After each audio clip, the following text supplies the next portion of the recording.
Selamat malam semua. Ini adalah satu peristiwa yang sering bermain di minda. Tertanya-tanya, adakah ini sebuah kisah benar ataupun rekaan seseorang yang mempunyai imajinasi yang menjijikkan? Ini adalah kisah tentang sebuah rumah agam misteri yang aku jumpa jauh di dalam hutan. Pertama sekali adalah lebih baik aku memperkenalkan watak-watak di dalam kisah ini. Yang pertama sekali namanya Desmond. Bersama rakan-rakannya yang lain, Aizat, James dan Alif, diorang memang selalu melakukan eksplorasi penjelajahan di kawasan-kawasan terbiar, berhantu dan misteri. Pendek kata, lagi berpuaka sesebuah kawasan tu, lagilah diorang teruja untuk ke sana. Ialah hobi orang ni lain-lain kan.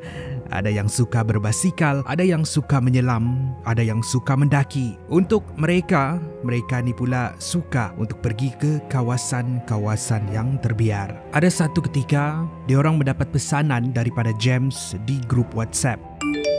Dia memaklumkan ada seorang rakan kenalan barunya yang bernama Ricky. Ricky menceritakan tentang sebuah rumah agam lama yang terbiar di salah sebuah hutan di pendalaman, dan hutan ini dikenali sebagai hutan dara. Selama ini tiada siapa yang tahu ada rumah di tengah-tengah hutan, tidak sehingga pekerja pembalakan melakukan tinjauan tapak barulah rumah ini ditemui. Jadi James pun bersungguh-sungguh mengajak diorang pergi ke situ untuk melakukan eksplorasi. Lokasi rumah ini bukanlah dekat jauh dari kawasan tempat diorang tinggal. Adalah dalam 6 jam perjalanan menggunakan kereta. Sementara 2 jam lagi, diorang perlu berjalan kaki merentasi hutan tebal. Mengikut cerita, James, Aizat dan Alif dah teruja, tapi Desmond rasa tak sedap hati. Tapi macam biasalah, James ni pandai memujuk. Katanya, alah Desmond, tahun ni kan dah nak habis. Dah setahun penat bekerja. Kita perlu cuti juga kan, tenangkan fikiran. Diorang yang lain terfikir betul juga. Kena-kena lagi waktu tu diorang rasa stres bekerja. Mereka pun perlu keluar daripada bandar dan healing sedikit. Termakan pujuk rayu James, diorang pun bersetuju.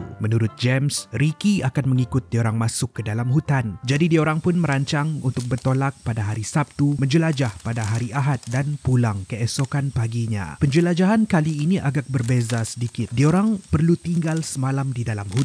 Mereka perlu mendirikan kemah sebelum meneruskan perjalanan keesokan paginya. Sebelum bertolak, James ada memberitahu sesuatu yang agak ganjil kepada rakan-rakannya yang lain. Kata James, korang, Ricky kata jangan bagi tahu sesiapa kita nak masuk ke hutan dara. Kononnya kalau ada orang yang tahu, kita akan ditahan oleh pihak berkuasa sebab kawasan tu kan kawasan yang dilarang masuk. Walaupun rakan-rakan James merasa pelik, tetapi mereka iakan sahaja menyangka yang itu bukanlah sesuatu yang membimbangkan sebab bagi mereka untuk masuk ke kawasan yang terlarang ni memang sudah menjadi lumrah setiap kali ekspedisi ataupun eksplorasi. Dipendekkan cerita, sepanjang perjalanan ni Desmond masih lagi rasa tak sedap hati, macam ada sesuatu yang menunggu diorang di dalam hutan tu, dan ia bukanlah rumah agam yang mereka mahu cari ni. Akhirnya setelah 6 jam memandu, mereka tiba di pekan tempat kawasan hutan ni berada. Di situ, diorang akan bertemu dengan rakan James iaitu Ricky dan akan mengikut Ricky masuk ke dalam hutan. Ricky ni sebaya dengan diorang. Orangnya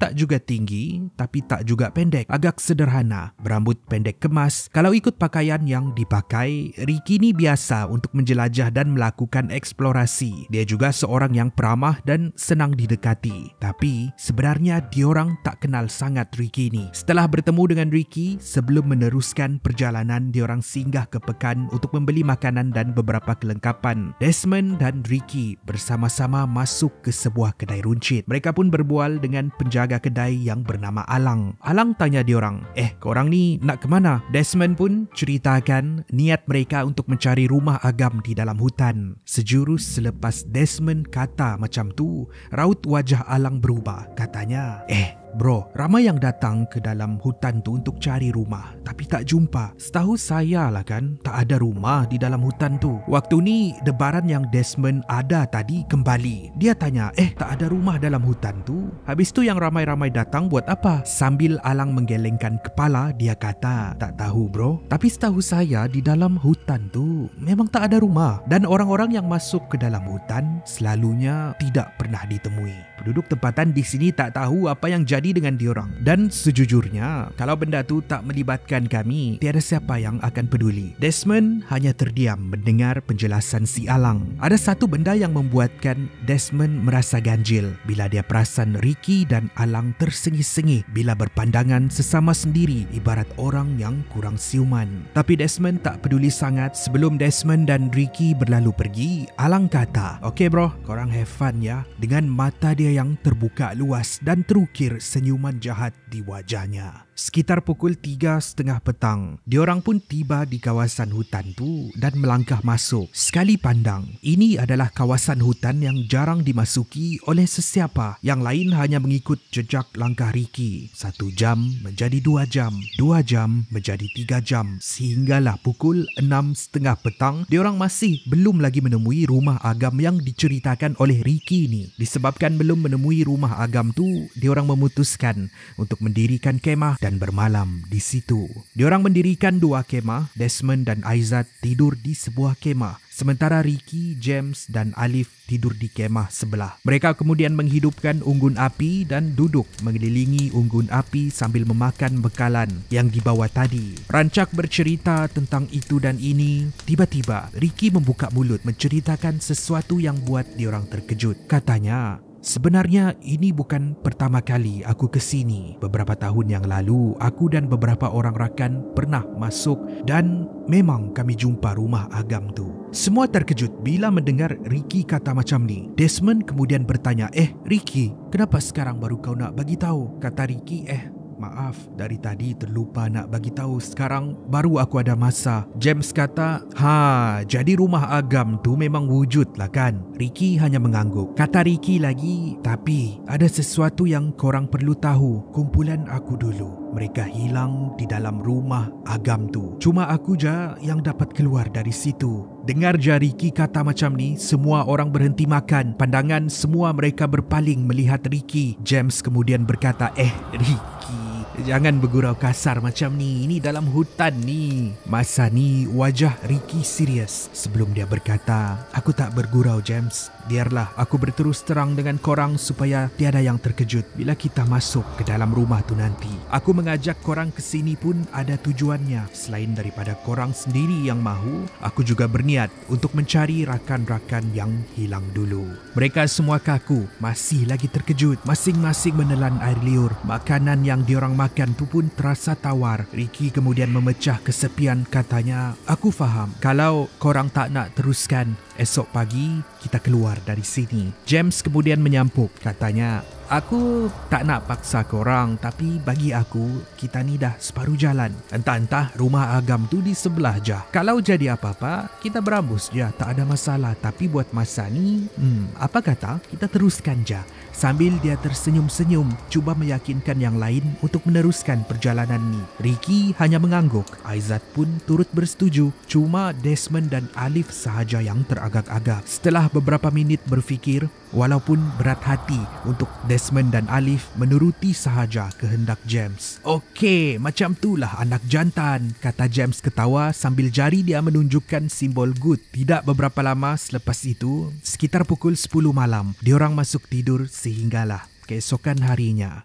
Bila matahari menjelma, mereka bersiap dan meneruskan perjalanan. Mereka melintasi kawasan sungai, kawasan bukit curam dan kawasan gaung. Tapi masih tak jumpa juga rumah agam yang Ricky ceritakan ni. Mereka semua dah mula bimbang dan mula paranoid. Bermain di minda mereka, betulkah apa yang Ricky ceritakan ni? Macam mana semua orang boleh percaya dengan dia sampai boleh masuk jauh ke dalam hutan tebal ni? James yang teruja, yang percaya 100% dengan Ricky pun dah mula mempersoalkan apa yang diceritakan oleh Ricky. Setelah penat mendaki, diorang berehat di sebatang pokok yang besar. Kata Ricky, "Korang rehat dulu di sini. Aku tengok kawasan sekeliling. Rasanya aku ingat pokok ni. Kita dah nak dekat ni." Kami pun duduk berehat sementara menunggu Ricky yang berjalan dalam 60 ke 70 meter jauh dari kami. Keadaan senyap, sunyi seketika. Tiba-tiba kedengaran suara Ricky. "Woi, korang sini. Aku dah jumpa rumah tu." Yang lain terkejut berpandangan sesama sendiri sebelum kelang kabut berdiri dan menuju ke arah suara Ricky yang datang dari sebalik semak. Sejurus, Selepas mereka melalui semak samun dan melihat Ricky berdiri di sebuah kawasan lapang, James tanya, "Ha, Ricky, dah jumpa rumah tu?" Ricky jawab, "Ha, tu dia." Sambil tangan Ricky menunjuk ke arah beberapa batang pokok yang berada di depan mereka. Kepala mereka semua berpaling melihat pokok-pokok tinggi. Raut wajah keempat-empat sekawan ini berubah. Muka mereka menjadi pucat. Mata mereka terbeliak bila melihat tubuh-tubuh badan orang yang bergantungan di atas pokok dengan darah yang menitik jatuh membasahi tanah, membuatkan tanah bertukar warna menjadi merah. Di sinilah mereka sedar tiada rumah Agam, tiada rakan-rakan Ricky yang pernah hilang di sini. Yang ada hanyalah tubuh badan para pendaki yang dibunuh dengan kejam. Pada masa yang sama, kesemua mereka merasa ada satu objek tajam yang dihayun menghentam kepala mereka dari arah belakang. Pandangan mereka gelap dan tubuh badan mereka rebah ke tanah. Di saat-saat terakhir sebelum Desmond pengsan, dia mendengar suara Ricky, Alang dan beberapa orang lain lagi yang ketawa terbahak-bahak. Rupa-rupanya 4 sekawan ini telah menjadi mangsa si Ricky, Alang dan rakan-rakan mereka yang psikotik, yang gila, yang tidak siuman. Mereka sering memerangkap orang luar untuk masuk ke dalam hutan dara dan membunuh mereka. 3 bulan yang lalu ada dilaporkan tentang kehilangan 4 sekawan ini, tetapi tiada siapa yang tahu mereka hilang di hutan dara. Apa tidaknya Ricky sudah memesan kepada mereka jangan bagi tahu sesiapa mereka masuk ke dalam hutan. Okeylah, itu sahaja dari aku. Aku kena cepat ni. Sekejap lagi aku terima satu rombongan nak masuk ke hutan dara. Diorang ni pun aku jumpa di social media juga. Mungkin kisah diorang ni menarik juga untuk aku ceritakan pada masa hadapan. Oh ya, aku lupa nak perkenalkan diri aku kan. Nama aku Ricky.